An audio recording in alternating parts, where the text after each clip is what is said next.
Hello, I'm Tommy Duncan. I'm CEO of Quality Mortgage Services, and I just want to inform our mortgage professionals out there my experience with the Mortgage Bankers Association Federal Regulatory Compliance Conference in Washington, D.C. I don't have time to cover every topic. Obviously, it was a multi-day event. I can tell you that RESPA and Truth in Lending was the forefront of the challenges in our industry, and it's going to continue to be. So what I got out of the conference was the industry is still trying to get its arms around RESPA and TILA. And there were hours and hours and hours of discussion regarding the challenges, how we got to where we are today, and possibly what outcomes will be in the future. This will not go away for a while, and it's going to be around, and it's going to be one of the major pivotal points in the compliance part as for origination and quality assurance to include compliance. Now, the mortgage bankers out there rely on third-party vendors, and they're still waiting for these third-party tech vendors to provide the technology to support possibly the new forms, the various calculations, and the exceptions to the rule, because not all mortgage loan types will fit this scenario. For example, maybe a second home, HELOC type of scenario, obviously reverse mortgages, and maybe a couple more if I named them all. I'm not sure if I've named them all, but there's several loan types that will not fit this new standard, and it will probably revert back to the old forms. However, that's still in the works and probably will be addressed in the future. So the third-party tech providers, what's happening is because the technology is not there, the mortgage bankers are trying to work around and create processes to avoid the current RESPA-TILA problems or compliance challenges. So it's not just RESPA-TILA, but it's other compliance challenges. And the big pain points right now with the mortgage bankers out there is the fact that the mortgage bankers feel like they don't need to be adjusting their processes to the technology, but the technology should be, maybe flexible to the mortgage bankers' processes. And I can tell you that the mortgage bankers are probably going to push for that agenda to the technology providers and will most likely win. However, even with my experience with such a broad base of mortgage banks and lenders out there, to include credit unions and other just community banks, it's difficult sometimes to make it all fit perfectly for every scenario. So I think there will be some compromise in that, and there will be a general acceptance of what processes will be acceptable. The other challenges is the mortgage bankers feel like that MISMO just has version 3 that I think just was released, and how long is it going to take these data providers or these vendors and third-party tech providers to upgrade from MISMO standards from 2-point to 3-point? And there seems to be a lot of concern in regards to that with the new data set identifications and how data is going to fall in line. I will tell you that the mortgage bankers are expecting every tech provider to have their data sets set up to where it will match the current MISMO standards. And not only is it just the third-party tech providers, but it's also the mortgage banks who may have some of their own proprietary softwares, whether it's servicing or secondary marketing movement of files and just different things that they may have in place. So just a quick snapshot, those are some of the big challenges facing. However, there's plenty more that I'm going to go into. One pain point that really resonated with a number of mortgage banks is the CFPB complaint page. Really, that was designed in concept to bring the consumer and the mortgage bank on a level playing field, to kind of make it fair across the board. But what we're seeing is that the seesaw is now tilting in favor of the mortgage banks, and there's a number of issues that were raised in regards to the complaint page of the CFPB. And basically, what the mortgage bankers are saying is the CFPB is doing a very poor job in validating what is a valid complaint, and rather than just an issue around customer service. So the complaint page was really designed to identify where a consumer was harmed or hurt, or potentially harmed or hurt in a mortgage process, whether if it's a refinance or some kind of workout or debt forgiveness or debt reduction or something to that effect. But now it just seems like a lot of it appears to be more customer service oriented in complaining. So apparently there's a lot of conversation and more like a social media type of thing where people are vetting and jumping on board and just kind of jumping on one complaint and just going after it. So the CFPB really needs to step up, and I tend to agree, they need to really monitor that and what is a valid complaint, or maybe go through a complaint process that needs to be validated. This is a valid complaint that would be published publicly. And then it comes to the next point. At what point does it become slander? So I can tell you the attorneys that attended this conference, I think, would have a lot of fun with that. But we know that the CFPB is very legalistic, if you will, staffed with plenty of attorneys. But there just appears to be that there may be some slander on that complaint page, and there appears to be some challenges there that someone's quite offended by some of the unsubstantiated comments that are there. And I can tell you that the mindset of the mortgage bankers is they don't want to harm any consumer out there. That's not their intention. That's not their goal. They're not out to make millions off of, ripping people off, if you will, or stealing their money. They're really trying to provide a good service across the board. And if they've harmed somebody through technical error or just mishandling a scenario, they want to know about it and they want to rectify and correct it. Okay, so I think we're losing, the bubbleness. And then another thing is, if a company responds to a complaint in the CFPB complaint page, it could also violate privacy and the GLBA, which is the Gramm-Leach-Bliley Act. That I can understand the reservations behind the mortgage banks by rebutting or maybe trying to neutralize the person complaining on the page and responding to. So it's a little unbalanced, if you will, now. The company has no ability to neutralize or refute because of possibly violating privacy and the Gramm-Leach-Bliley Act. And so the big question is, should the Mortgage Bankers Association request the CFPB to formalize a process to validate complaint processes? And this would allow or validate the valid complaints that are pushed up and reduce the slanderous complaints. And I would say absolutely. I'm in the camp of the MBA should be representing the mortgage bankers out there in the best interest of its members in trying to formulate a process for that. And I think everyone would agree that there's you just don't want to see, the issue is that the CFPB is official, okay, and there's some credibility to that image, unlike maybe Facebook or Twitter or some other kind of social media where people can rate a service, whether if it's a fast food restaurant or a hotel or something like that.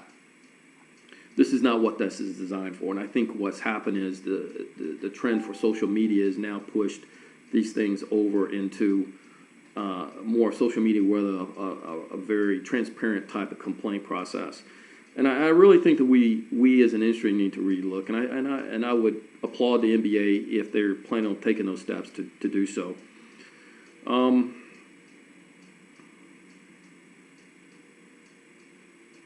So what's happened is and let me just wrap up the CFPB complaint page. That was supposed to be an even playing field for consumers in the industry, and what it's become now is it's just a very ugly place for people to take companies and make some public statements without any kind of accountability, and it becomes now uneven because the bankers have no way to polish up their image based on those comments, and obviously they can't go directly after the bar. And there's even some scenarios in there where that the bar is actually complaining about a company, and it's not even the company they did business with. I've heard that there was a couple scenarios in there, so that's why there needs to be a validation process. All right, some other big challenges and things that are coming to I guess the forefront of discussions with the industry is curing calculations for QM. It's going to happen. I know people who are addressing it and that sort of thing, but what is the, is there going to be some enforcement? Is there going to be some punitive actions against those that are just mistakes that happen and just the way the momentum of the closing that loan occurs? That's still kind of unseen, and how the CFPB and other federal agencies will respond to that. I think it basically all these things are targets of opportunity for anybody that decides to exploit those things. All right, I think it is a little bit too much. Now, the next discussion wasn't a lot of discussion, but the Department of Labor obviously changed its ruling about loan officer compensation from one decision to another decision, and the MBA, the Mortgage Bankers Association, has a suit that is going to the Supreme Court to not so much to have that reversed, but challenging Department of Labor on the process and probably the decision-making process of overturning that decision. It may have been unlawful, from what I take. Now, I don't know, I'm not an attorney, I don't know that kind of law, but that's what I take. Now, if the MBA is successful, then that opens the door for other things that may take the decision back, is what I think. And I could be wrong, but that's just kind of where I think it's going. And I do applaud the MBA for taking on that issue and taking. Actually, I had a call yesterday about it from a customer and has an operation in California, and it's not so much the federal law, but it's also state law as well.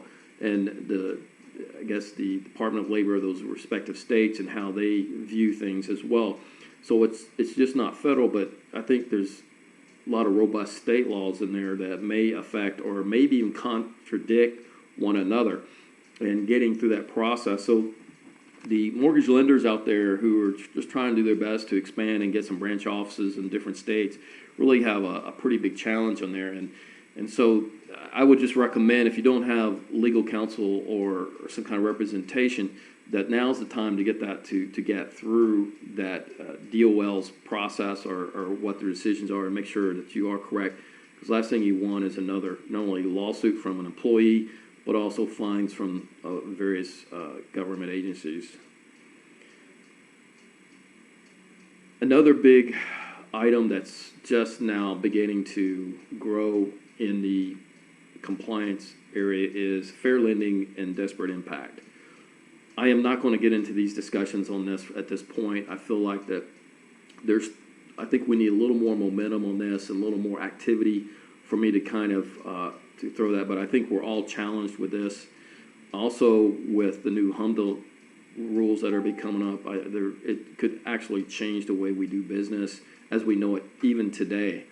So there's just compliance is on the forefront of everybody's mind, and it's not so much doing the job well, but it's just making sure that doing it well for the customer or consumer out there. But now it feels like you're doing it, as if the federal government was the customer. And let me just phrase this. Dave Stevens, who's the president and CEO of the Mortgage Bankers Association, basically put it very plainly and very effectively, in my opinion. He said enough is enough.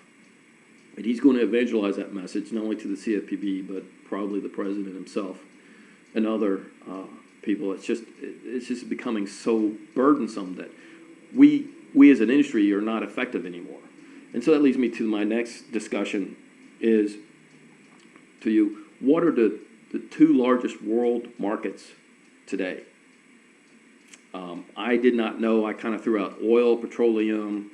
I threw out some other things, and perhaps I'm maybe misunderstood the initial question that was addressed. But the two largest markets out there is the treasury market. It's the largest market in the world, and the U.S. mortgage market is the second largest market in the world. And I'm not sure how they define market, but apparently, according to these statistics that were presented, those are the two largest markets. And what's going to happen, or what's happening, or could be happening, is based on heavy regulation, and I guess what's happening is the overburdensome and this the magnitude of compliance is going to degrade the effectiveness and the operational effectiveness of the mortgage banking industry, and probably the real estate industry, and probably the title industry, and all these other industries that are interconnected in the real estate finance markets. So Dave Stevenson says, enough is enough. It's gone too far. It's overcompensated for a reaction from 2007 and 2008, and now we need to really look at what's really good, not just for the consumer, but what's good for the economy and what's good for private sector commerce. Now, as you know, student loans seem to continue to be a challenge for the new first-time homebuyer out there in the marketplace. And what's happening now, it wasn't just student loans that seem to be preventing people from purchasing, but they also found some additional data that's preventing. Mostly students or people who have these high debts, obviously, are not in a home, so they're renting. And rent pricing and costs has increased 15%. So the analogy behind this is that because of the increase of 15%, the rent increases, and the high student debt is preventing people from saving money so they can have a down payment. I don't know. Perhaps it's the use of internet and cell phones and downloading music and some of these other expenses that we now have in our life that may be preventing that as well. But who am I? I just think that the lifestyles that we had 20 years ago is not the lifestyles today, and the young people are used to have a different lifestyle, and their priorities are different. That's my opinion. If they really wanted the house, they would do the right things to save money, to cut costs, to get back to the basics of saving money and not spending and not having a lot of material things like fancy vacations. I'm even amazed at the number of people who take elaborate vacations, and I even have experienced some of that. Usually it's related to business travel that I have those kind of experiences, but I'm amazed at the number of people who take cruises throughout the year, or every year, or travel to foreign countries and do just different things. And so I know, and I'm only speaking for myself, that I wasn't raised in that kind of lifestyle, wasn't reared with those kind of values. So I think that just the perception of the way we identify life has evolved considerably over the last 20 years. And 20 years ago, I'm not even sure if the internet was even around. I know that it wasn't around when I was in my university. So one thing I want to share with you, when you go to these events, you get exposed to so many things that it's hard to bring it all in just a quick video. But I will say this: I was very impressed with this. I will point this company out, but it's a law firm in D.C. by the name of Weiner, Brodsky and Kiter, or Weiner, yeah. And there's two books, and they're massive books. And the first one I want to introduce you to is Consumer Protection, Mortgage Regulations under Dodd-Frank. And you can see the authors there.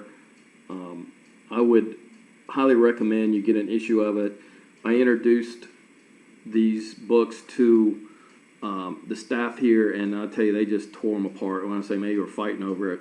And again, that was I don't know where you can buy it. I haven't really searched to figure that out, but the law firm Weiner, Brodsky, Kiter have these books available for sale, probably on the internet somewhere.